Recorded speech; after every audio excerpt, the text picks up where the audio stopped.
Eu tive o prazer de colaborar com muitas das pessoas que estão sentadas aqui hoje numa série de artigos que saíram na revista Lancet, no 2011, sobre a saúde dos brasileiros. E eu vou começar minha palestra recapitulando alguns dos achados desse artigo, dessa série de 6 artigos, que teve um bom impacto e mostrou muito bem os progressos que o Brasil tinha alcançado em termos de melhorar as condições de saúde da população e os desafios que ainda restavam. E dentro especificamente da parte da mortalidade infantil, a gente observou uma queda muito importante no Brasil, de cerca de 50 por mil em 1990, para os níveis atuais que estão ao redor de 15 por mil, e que nós atingimos inclusive o objetivo de desenvolvimento do milênio bem antes do prazo, uns 3 ou 4 anos antes do prazo de 2015, esses objetivos já tinham sido alcançados. Então, grande sucesso na redução da mortalidade infantil.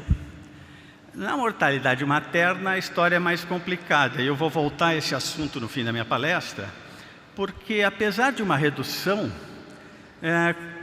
houve uma certa estabilização na mortalidade materna. Nós temos alguns desafios muito importantes a serem enfrentados, entre os quais eu vou mencionar as principais causas que nós ainda precisamos enfrentar nos próximos anos, no final da minha palestra. Mas nós não atingimos o desenvolvimento do milênio. Aliás, nós estamos longe do desenvolvimento do milênio. A gente teria que ter menos de 40 por mil de mortalidade materna, ainda encontramos no patamar de cerca de 60 por mil. Um desafio importante que ainda nos resta.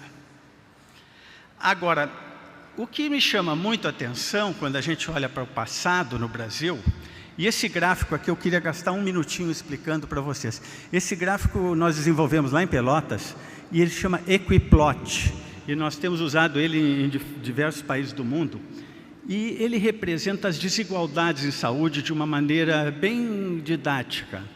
A linha superior aqui eram as desigualdades em cobertura de parto institucional nos 5 quintis de renda, nos 5 grupos de 20% de renda.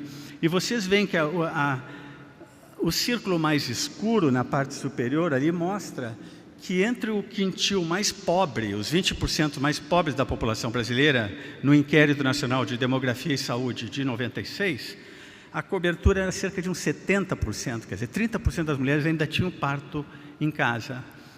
E nos grupos ricos, vocês vão vendo para a direita, ele mostra que é quase 100%. Então, a largura dessa distância entre ricos e pobres é expressada graficamente nesse Equiplot.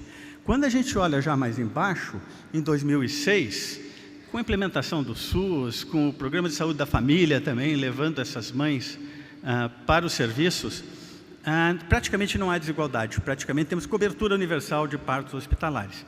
E eu queria salientar que esse progresso é dramático. Em 10 anos se conseguiu universalizar a assistência ao parto. Eu não vou falar de qualidade do parto, que isso é da atenção, que é outra coisa, vou falar disso mais tarde, mas pelo menos em termos de cobertura, praticamente se universalizou. Uma grande conquista do nosso país. E aqui nesse gráfico vocês vão notar que os círculos estão ao contrário, que o mais pobre tem mais do que o mais rico, porque isso aí é subnutrição, isso aí é o déficit de estatura. Se a gente voltar para a década de 70, que foi o nosso primeiro inquérito nacional, nós observamos que os pobres tinham 60% de déficit de estatura e os ricos tinham 10%.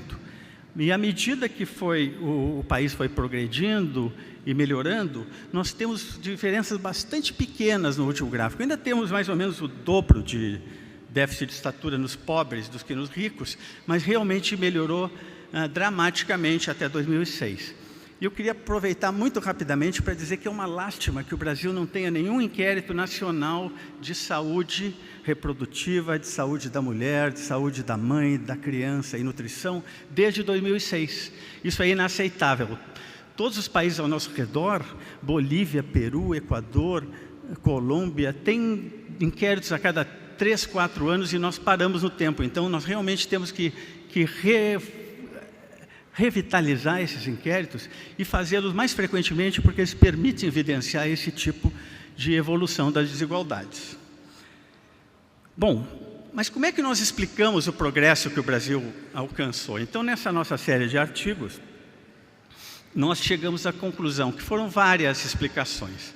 A primeira, os determinantes sociais da saúde melhoraram muito nesses últimos 20 anos no Brasil. Nem todos, mas muitos deles melhoraram. Educação, renda e assim por diante. O segundo, as políticas de serviço de saúde, a criação do SUS, a sua implementação, o programa de saúde da família, foram muito importantes também no termo de reduzir essas desigualdades e melhorar a saúde do país como um todo. Terceiro, os programas verticais, os programas de vacinação, de diarreia, de aleitamento materno, de controle do HIV, foram extremamente importantes e o Brasil é considerado muito positivamente no resto do mundo pela nossa capacidade de implantar esses programas numa escala nacional. E, em último lugar, nessa lista, mas não necessariamente menos importante, políticas públicas em outros setores. Bolsa Família, nós temos todos os estudos do Maurício Barreto e dos colegas da Bahia que demonstram, sem dúvida nenhuma, a influência da Bolsa Família na melhoria das condições de saúde. Nós temos programas na área de educação, na área de saneamento e assim por diante. E aqui eu só queria fazer um pequeno parênteses para dizer que a situação atual do Brasil, nesse sentido, é um pouco preocupante, porque nós estamos numa fase crítica em que alguns desses progressos que foram atingidos, com tanto custo e com tanto esforço, durante décadas de trabalho, se encontram ameaçados pela conjuntura, pelos cortes orçamentários e pela situação geral do Brasil. Então é muito importante nós tomar muito cuidado para não perdermos esses avanços importantes que alcançamos em termos da saúde das nossas mães e das nossas crianças. Bem, agora eu vou voltar para o Rio Grande do Sul e eu vou falar um pouquinho sobre Pelotas. Como eu falei, fazem 10 anos, desde 2006, que nós não temos dados nacionais sobre uma série de indicadores. Nós temos dados secundários, nós temos o SIM, nós temos o SINASC, mas alguns outros dados que a gente não consegue captar. Pelotas é uma cidade no extremo sul do Brasil e, ao contrário do que muita gente pensa, não é uma cidade rica. Ela está localizada na região mais pobre do Rio Grande do Sul, embora o Rio Grande do Sul seja um estado rico. É uma região de latifúndio, com baixa escolaridade de boa parte da população. Então, quando eu digo que eu estou usando o dado de Pelotas para ilustrar o que acontece no Brasil, eu acho que é válido para ilustrar tendências e ver o que está passando. Então, vamos ver o que nós fazemos lá. Nós temos 4 coortes de nascimento. A primeira começou em 1982 e a cada 11 anos nós realizamos um novo estudo de coorte. Estamos agora em pleno campo na coorte de 2015 e eu vou trazer hoje já resultados parciais da primeira metade do ano de 2015, em que nós pudemos entender algumas partes da dinâmica do que está acontecendo com a saúde, com a nutrição de mães e de crianças. Primeira coisa que nos chamou a atenção, e esses gráficos todos têm um padrão. O padrão é que cada coorte é de uma cor, começando em 82 até 2015, e a gente observa, então, 5 grupos de renda. E observamos principalmente aqui que o grupo mais pobre da esquerda, menos de um salário mínimo mensal para a família, caiu muito. Então, caiu pela metade, praticamente, em 2015. E aumentou, interessante, aumentou mais o grupo de 3 a 6 salários. Os grupos mais ricos permaneceram mais ou menos iguais, mas houve uma melhoria geral na situação socioeconômica das famílias. E o que aconteceu com as mães nesses 33 anos em que nós estamos estudando exaustivamente as condições de saúde da nossa cidade? Em primeiro lugar, elas têm mais escolaridade. Elas tinham 7 anos, em média, em 82, agora elas têm 11 anos, cerca de 10 anos, em média. Segundo lugar, nós temos menos adolescentes. E agora esses gráficos, eu queria chamar a atenção de vocês para o que está bem na extremidade direita do gráfico aqui, que é a média do grupo como um todo. O percentual, a proporção de mães adolescentes subiu e desceu. Além disso, em termos de taxa de fecundidade entre adolescentes, também houve uma queda muito importante. E vocês vão observar, além disso, que além desse padrão geral, aqui no lado direito, a gravidez na adolescência, ou a paridade na adolescência, é muito mais comum nas pobres do que nas ricas. Aqui sempre nós temos a renda e as 4 coortes. Então, há um efeito social, mas há também um efeito temporal, quer dizer, nós temos menos mães adolescentes agora. Particularmente porque a fecundidade geral também caiu muito. A primeira coorte tinha 6.000 crianças e a atual tem 4.000 crianças, porque as pessoas estão tendo menos filhos. O segundo dado aqui é muito interessante. Olhem o fumo na gestação. Então, vamos olhar em primeiro lugar aqui na direita. 36% das gestantes fumavam em 82 e agora são 17%. Então, caiu pela metade.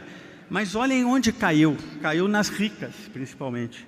Caiu nas pobres um pouquinho, mas caiu principalmente nas ricas. Isso ilustra muito a questão complexa de quando há uma informação nova sobre saúde, quando há intervenções disponíveis, muitas vezes, ou quase que sempre, os grupos mais privilegiados são os que recebem isso primeiro e se beneficiam desse conhecimento pelo seu acesso à informação, pela sua preocupação com a saúde, pelo seu acesso à assistência médica. Eles conseguem, então, ter esse benefício e aumentar as desigualdades, no caso. Nesse caso do fumo, aumentou a desigualdade entre rico e pobre, porque as ricas absorveram a informação que fumar na gestação é ruim, e as pobres continuam, cerca de 35% das mulheres mais pobres de Pelotas continuam fumando. Então, dado muito ilustrativo, que se aplica às outras áreas também da prevenção. As mães são cada vez mais altas. A altura média em 82 era 1,56 m, agora é 1,62 m. As ricas são mais altas que as pobres. E as mães são muito mais pesadas. Nós temos, em 82, 4% de mães obesas antes da gestação, no início da gestação, e 18% de mães com sobrepeso. Somando dá cerca de 23%, 22, 23%. E atualmente nós temos 47% das mães com obesidade ou sobrepeso. Então, realmente uma epidemia enorme que reflete o que está acontecendo no Brasil. Bom, então, resumindo o que aconteceu com as nossas mães, e que eu creio que é válido para as mães brasileiras como um todo. Elas são mais ricas, menos pobres, ou menos pobres do que eram há 20 anos atrás. Elas têm mais escolaridade, tem menos adolescentes sendo mães, tem mais mãe idosa, eu não mostrei esse gráfico, mas tem mais mães com mais de 35 anos. Aliás, de mãe idosa com 35 anos é uma certa exagero, né? Não, eu posso falar bem disso, que eu sou muito mais idoso do que 35, mas é um dado meio complicado de se dizer. Elas são mais altas, elas fumam menos, mas elas são bem mais pesadas. Então, em geral, fora o aspecto assim, da sobrepeso, da obesidade, essas mães são mais saudáveis. Realmente, elas são mais saudáveis do que eram há 20 anos atrás. Então, a gente esperaria que os seus bebês também fossem mais saudáveis, certo? Então, eu vou passar rapidamente alguns slides sobre os recém-nascidos. Em primeiro lugar, baixo peso ao nascer. Olhem bem, não caiu, até aumentou. Nós estamos com 10% de baixo peso ao nascer, nós tínhamos 9%. Com essas mães mais altas, que não fumam, que vão mais ao pré-natal, que têm maior escolaridade, eu esperaria uma queda importante. Mas quando a gente olha por renda, e esse gráfico eu queria só que vocês prestassem atenção nas duas linhas mais grossas. Vamos ver a linha verde. A linha verde é 1982. 15% das mães pobres em 82, seus filhos tinham baixo peso. E nas ricas era 5%. Uma diferença enorme entre pobres, 15%, e ricas. Em 2015, a curva dá uma caidinha, mas depois sobe de novo. As nossas mães ricas estão tendo muito filho com baixo peso ao nascer. 12%, que não seria esperado. Então, alguma coisa está acontecendo aqui que eu vou explicar para vocês mais no final dessa palestra. Então, mudou completamente a epidemiologia do baixo peso ao nascer em termos de diferenças sociais. A prematuridade, e eu vou pedir para vocês não darem muita bola para o dado, por enquanto, de 2015, que é muito preliminar, e esse dado nós estamos trabalhando com diferentes fontes. Isso aqui é prematuridade baixa, baseada na data da última menstruação que a mãe informou. A prematuridade subiu de 6% para 20%. Talvez não seja 20%, mas em 2004 já era 15%. E outros estudos que nós fazemos estão sugerindo que está aumentando. Então nós temos realmente uma epidemia de prematuros no nosso meio. E as cesarianas, que o nosso ministro falou sobre esse tema ontem, aumentaram de 27% para 63% em Pelotas, que foi um aumento mais do que duplicou. Eu vou tentar, no final da minha palestra, relacionar essa questão das cesarianas com alguns outros achados que nós fizemos. E por renda, olhem a linha azul. A linha azul é a corte de 2015. As mais pobres já estão com 42% de cesarianas e as mais ricas estão quase 90%. Praticamente não dá muito para aumentar. E cada coorte vem aumentando um pouco as cesarianas em todos os grupos sociais. Então, resumindo, nós temos recém-nascidos que têm menor peso ao nascer, eles são mais prematuros, eles são mais frequentemente, têm seu parto por cesariana, e um dado que eu não mostrei, a mortalidade infantil caiu bastante, caiu de 36 para menos de 15 por mil atualmente. Então, um quadro meio paradoxal. Diminuiu a mortalidade, os serviços de saúde salvam mais bebês, mas eles estão nascendo piores até do que nasciam há 20 anos atrás. Bom, há 30 anos atrás, o tempo passa. Mas vejam bem, quando eu olho então a questão do Rio Grande do Sul, de Pelotas, mas a questão do Brasil também, que eu mostrei nos primeiros slides, eu queria salientar 4 desafios e discutir um pouco os determinantes desses 4 desafios que nós temos que enfrentar. O primeiro é a mortalidade materna, o segundo é a prematuridade, o terceiro são as cesarianas e a obesidade infantil também, assim como de mães. A mortalidade materna, esse é o mesmo gráfico que eu mostrei antes. Ela vinha caindo até cerca de 2000, mais ou menos, e depois ela subiu um pouquinho e caiu um pouco. Esse dado é corrigido graças ao trabalho de um grupo de pessoas aqui, principalmente a Célia Landman, que tem conseguido trabalhar muito bem essa questão de melhorar os dados de mortalidade materna no Brasil, juntamente com nossos colegas do Ministério. Nós não atingimos o milênio. Mas por que a mortalidade materna continua alta? E essa aí é a nossa análise que nós fizemos na série do Lancet. Primeiro, aborto ilegal. O aborto é uma questão de saúde pública. Tem que ser lidado como uma questão de saúde pública. Não tem que ser lidado como uma questão por exemplo, de princípios religiosos de parte da população. Então é essencial que nós lidemos com isso, porque a estimativa que nós fizemos nessa série é que tem 1 milhão de abortos ilegais por ano no Brasil. De cada 4 partos, cada 4 gestações, uma acaba num aborto ilegal. Isso realmente é uma questão de saúde pública.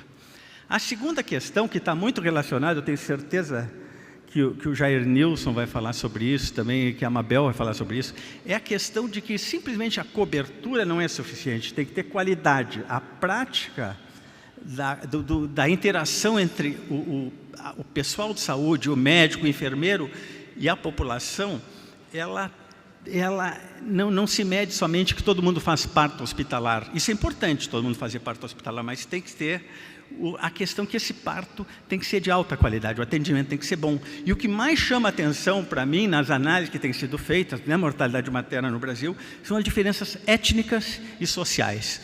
Nós temos diferenças inaceitáveis entre mães brancas e indígenas e negras no nosso país, e que continuam muito marcadas, e diferenças importantes entre ricos e pobres.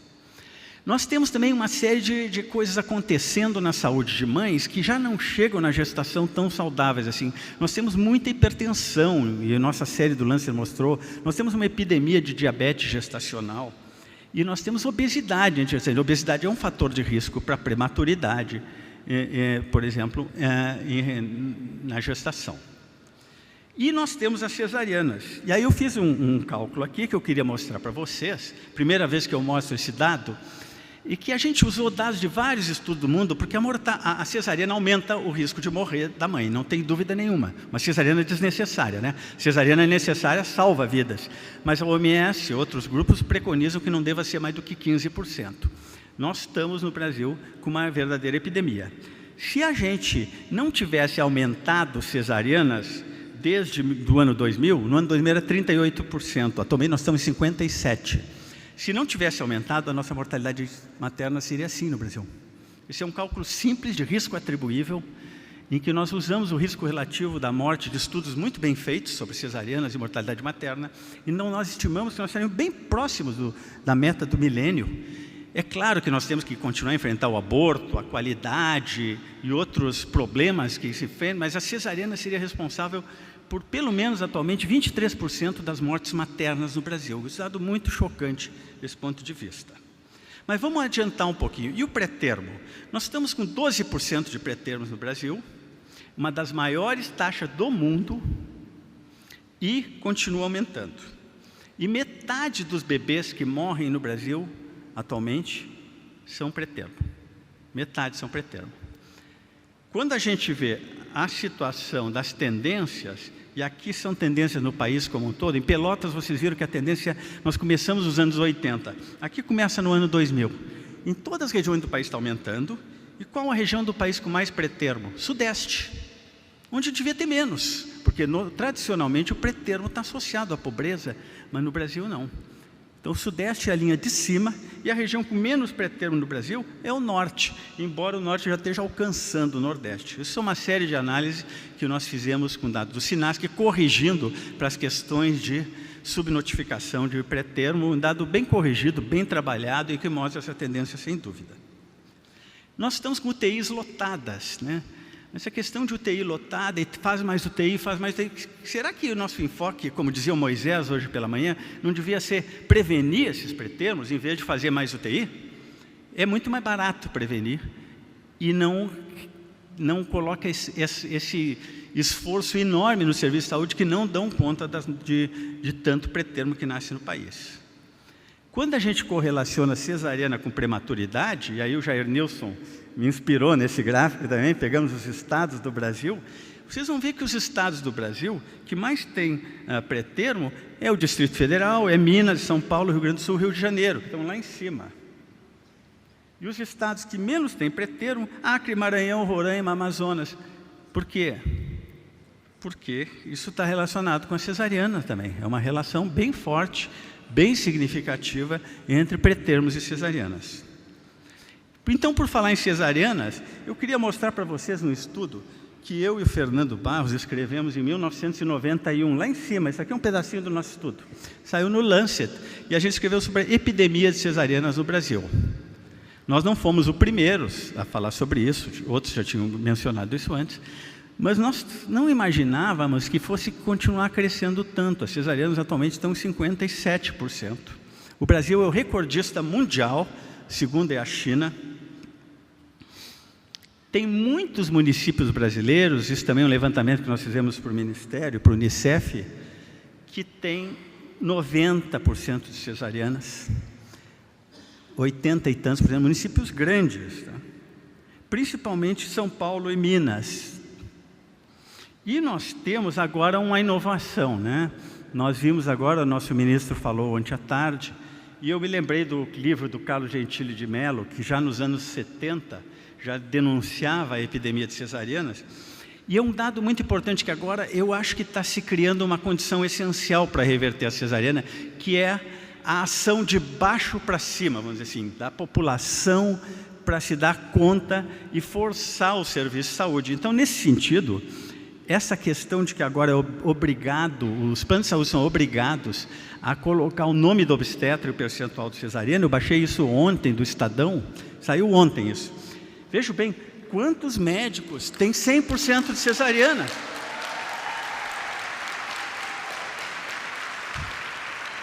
Eu me dei ao trabalho de contar. Tinha cerca de 500 médicos em São Paulo, dos quais 82% tinham 100% de cesarianas. Então, realmente é um absurdo. Isso é uma agressão à mãe, agressão ao recém-nascido. Esperamos que essa política consiga gerar um movimento nacional de humanização do parto.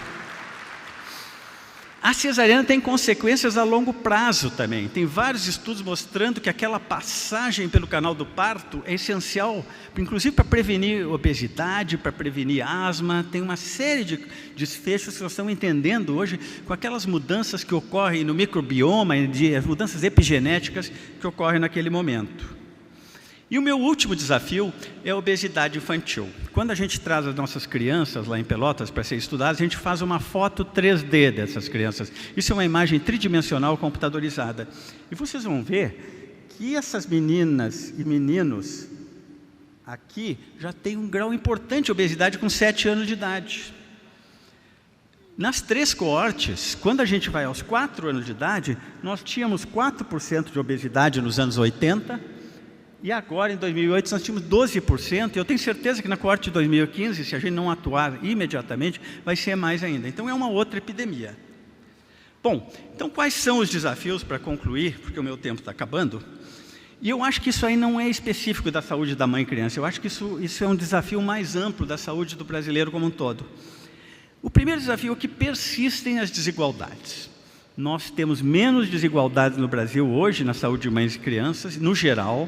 Nós temos mais desigualdades, por exemplo, no fumo materno, mas persistem desigualdades socioeconômicas, desigualdades étnicas e desigualdades geográficas ou regionais. A segunda são questões de práticas culturais. E eu não estou falando aqui da prática cultural que a pessoa geralmente pensa, não, essa população tem pouca educação e faz as coisas erradas. Eu estou falando da cultura da cesariana, por exemplo, que é uma cultura arraigada agora atualmente fortemente na nossa sociedade. Nós temos que abordar isso. Eu não vou falar muito do subfinanciamento do SUS, embora todos nós estejamos apavorados. Mas porque eu tenho certeza que meus colegas entendem mais do que eu sobre isso. Mas nós temos a questão da má qualidade da atenção. E não podemos esquecer uma questão importantíssima. Eu estive em Brasília, a semana passada, dando uma palestra na Câmara dos Deputados sobre a nova versão do marco para defender os direitos da criança e do adolescente. E um assunto que teve que ser tirado desse projeto de lei é a questão de controle da publicidade de alimentos para criança. Estava no projeto, tiraram, senão não ia passar na nossa Câmara. Por quê? Por causa dos lobbies das indústrias de alimentos, que ameaçavam todo o marco legal da primeira infância, que é o nome do projeto, se tivesse alguma coisa proibindo publicidade de alimentos. Então, é um lobby importantíssimo e que os próprios deputados que queriam incluir isso resolveram tirar fora, senão todo o marco ia por água abaixo. Segundo lugar, o setor privado de saúde.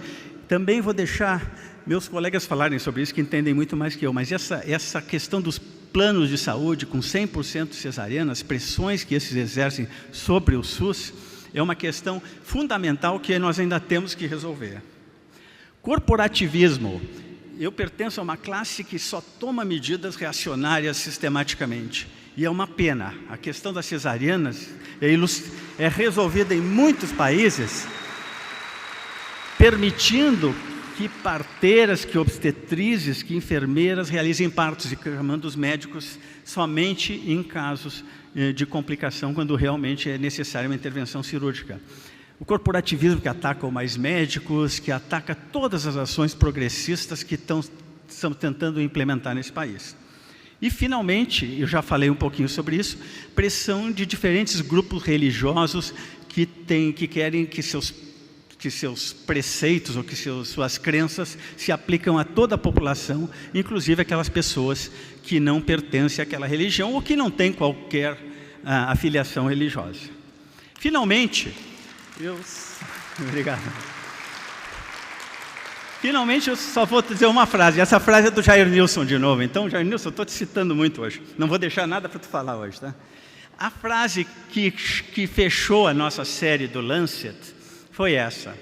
Em última análise, o desafio da saúde no Brasil é político, exigindo um engajamento contínuo pela sociedade brasileira como um todo para assegurar o direito à saúde de todos os brasileiros. Muito obrigado.